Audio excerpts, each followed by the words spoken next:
Big boss का घर और गालियों की बौछार, बिल्कुल सही कह रहे हैं आप। बिग बॉस के अंदर गालियों की बौछार इतनी हुई कि पूछिए मत। मैं आपको बता नहीं सकता, लेकिन फिर भी मैं आपको बताऊंगा क्योंकि खेल ही कुछ ऐसा है। बिग बॉस, जैसे कि आप लोग जानते हैं कि वहां पे 16 कंटेस्टेंट ऑलरेडी खेल रहे हैं। अब 16 नहीं बचे, उसमें से एक जो है ऑलरेडी जा चुका है, नीरज। नीरज को जाने के बाद वहां पे अभी 15 कंटेस्टेंट रह गए। लेकिन बिग बॉस की आदत है, जैसा कि आप लोगों को पता है, वो खेलते हैं और बुरी तरीके से खेलते हैं। लोगों के दिमाग के साथ खेलते हैं, लोगों के इमोशन के साथ खेलते हैं, लोगों की भावनाओं के साथ खेलते हैं। तो इसी तरीका के खेल बिग बॉस ने चालू करा 7वें दिन। उन्होंने एक कुआं बनाया और कुएं के अंदर उन्होंने एक प्रतियोगिता रखी कि एक कंटेस्टेंट को जाके बाकी कंटेस्टेंटों का सामान चुरा के उसमें डालना था और अपनी विश मांगनी थी। और बिग बॉस ने ये शर्त रखी कि अगर आप वहां पे सामान डालते हैं तो बिग बॉस किसी एक की विश पूरी करेगा। तो इस विश के चक्कर में वहां पे लड़ाइयां होनी शुरू हुई। शुरू सही चल रहा था, रणवीर गए, रणवीर ने अपनी विश मांगी। मैक्सिमम विश उनकी खाने को लेकर थी। वो चाहते थे घर में अच्छा खाना बने और सबके सबको अच्छा खाना मिले। तो यहाँ पे रणवीर की विश कोई बुरी नहीं थी, अच्छी विश थी। रणवीर के बाद गए अरमान। अरमान की विश थी भाई कि मैं कैप्टन बनूं और कैप्टन बनके मैं यहाँ पे राज करूं। तो भाई ये राज करना पता नहीं वहां पे पॉसिबल हो पाएगा या नहीं हो पाएगा,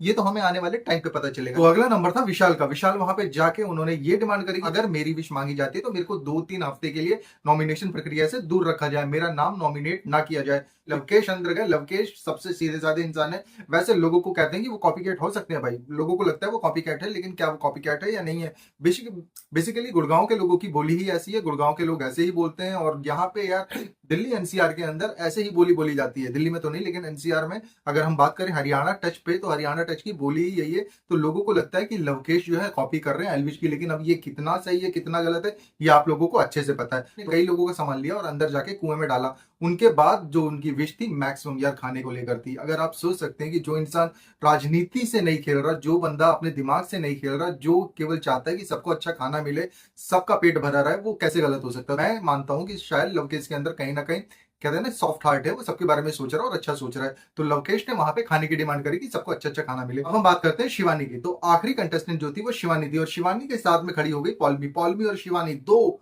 इन दोनों की वैसे भी कहते हैं ना कि दो बिल्लियों की लड़ाई है। तो भाई इन दो बिल्लियों की लड़ाई में कौन जीतता है कौन नहीं जीतता ये आप जान सकते हैं। शिवानी गांव की और पॉल्मी शहर की। तो आपको क्या लगता है कि कौन जीता होगा? तो जैसे ही कॉन्टेस्ट के लिए बैल बजी, भाई शिवानी और पॉल्मी दोनों दौड़ पड़े। और दोनों दौड़ पड़े तो भाई शिवानी के हाथ से इतना तेज झटका लगा कि शिवानी और पॉल्मी दोनों गिर गई। और दोनों में से भाई जो हेल्दी था वही उठा। यहाँ पे उठी शिवानी और शिवानी सीधा उस कमरे में गई जहां पे कुआं था। वहां पे उसने टास्क लिया और टास्क लेने के बाद वो वापस आई। और वापस आने के बाद भी यहाँ पे पॉल्मी के पास काफी सारे लोग इकट्ठा हो गए थे और पॉल्मी गालियां देने पे लगी हुई थी शिवानी को।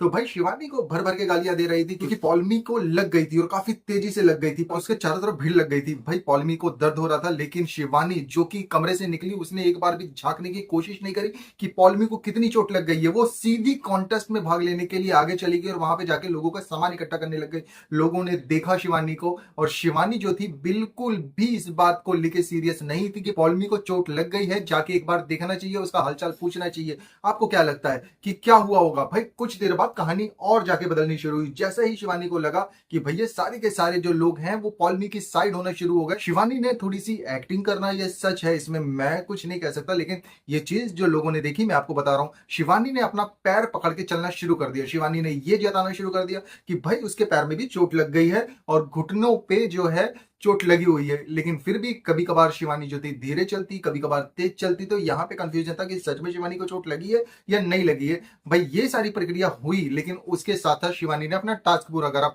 उसने वहां पे जाके सामान डाला, अपनी विश मांगी। तो भाई उसकी विश इतनी कुछ खास नहीं थी, लेकिन ये था कि भाई वो चाहती थी सब कुछ ठीक रहे। लेकिन भाई कहानी इसके बाद शुरू होनी थी। शिवानी और पॉल्मी की लड़ाई तो हो गई, आपस में गाली गलौज भी हो गई। शिवानी को पॉल्मी ने काफी गालियां दी, शिवानी ने पॉल्मी को भी कुछ भला बुरा कहा।